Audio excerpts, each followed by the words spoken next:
Hello நண்பர்களே, Kuwait வீட்டிற்கு வேலைக்கு வந்த வீட்டு பணிப்பெண்ணை கர்ப்பமாக்கிட்டு இந்தியாவிற்கு ஓடி வந்த டிரைவரை குவைத்தினுடைய போலீஸ் வந்து தேடிக்கிட்டு இருக்காங்க.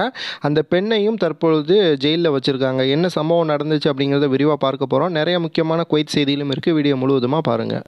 குவைத்தில் இருக்கக்கூடிய நண்பர்கள் ஒரு சிலர் கேட்ட கேள்வி என்னென்னா, நான் குவைத்திற்கு வந்துட்டேன், வேலை எனக்கு பிடிக்கல, நான் எப்படி ஊருக்கு போகிறது? இந்த கேள்விலாம் குவைத்தை பொறுத்த வரைக்கும் கேட்கவே கூடாது. ஏன்னா நாம் சைன் போட்டுட்டு தான் குவைத்திற்கு வரோம். இந்த வேலையில் இத்தனை வருஷம் நீ வேலை பார்க்கணும் இப்படின்ட்டு அக்ரிமெண்ட் போட்டு தான் நாம் வந்து வேலைக்கு வரோம்.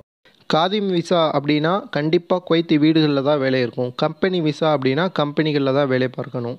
ஹோட்டல் விசாவில் நம்ம வாரோம் அப்படின்னா ஹோட்டலில் தான் வந்து நம்ம வேலை பார்க்க போகிறோம். ஸோ நம்ம வேலை என்னன்னு தெரிஞ்சு தான் குவைத்திற்கு வாரோம். வந்து வேலை பிடிக்கல அப்படின்னா நீங்கள் குறைஞ்சபட்சம் 3 வருஷம் வேலை பார்க்கணும். அதற்கு பிறகு தான் நீங்கள் வேறு இடத்திற்கு மாற முடியும். பொதுவாகவே குவைத்திற்கு வந்தீங்கன்னா, குவைத்தில் வந்து கொஞ்ச நாளைக்கு நீங்கள் வீட்டை பிரிஞ்சு வந்திருக்கிறதால கொஞ்ச நாளைக்கு கஷ்டமாக தெரியும். ஆனால் வேலை பார்த்துக்கிட்டே இருக்கிறீங்க அப்படின்னா, அங்கே இருக்கக்கூடிய அதாவது குவைத்தில் இருக்கக்கூடிய சூழல் வந்து உங்களுக்கு பழகிரும். அதற்கு பிறகு நீங்கள் வேலையை வந்து தாராளமாக பார்க்க முடியும்.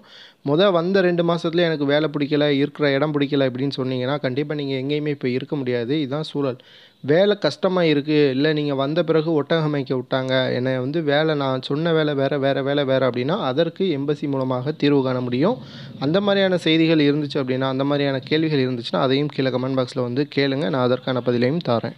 அடுத்த செய்தி, குவைத்தினுடைய ஃபர்வானியா ஏரியாவில் ஒரு வெளிநாட்டவர் $21,000 கள்ள நோட்டு வச்சுருந்துருக்காரு. குவைத்தினுடைய போலீஸ் அவரை பிடிச்சி அவருடைய ரூமுக்கு கூட்டிகிட்டு போய் அங்கேயும் செக் பண்ணதில் அதிகப்படியான கள்ள நோட்டு அந்த ரூமில் வந்து கிடச்சிருக்கு. அது மட்டும் இல்லாமல் அந்த கள்ள நோட்டு தயாரிக்க பயன்படுத்த கருவிகள்லாம் வந்து வச்சுருந்துருக்காரு. குவைத்தை பொறுத்த வரைக்கும் கள்ள நோட்டு இந்த மாதிரியான வழக்குகளில் பிடிபட்டோம்னா நிரந்தரமாக குவைத்தினுடைய ஜெயில்களில் தான் கிடைக்கணும்.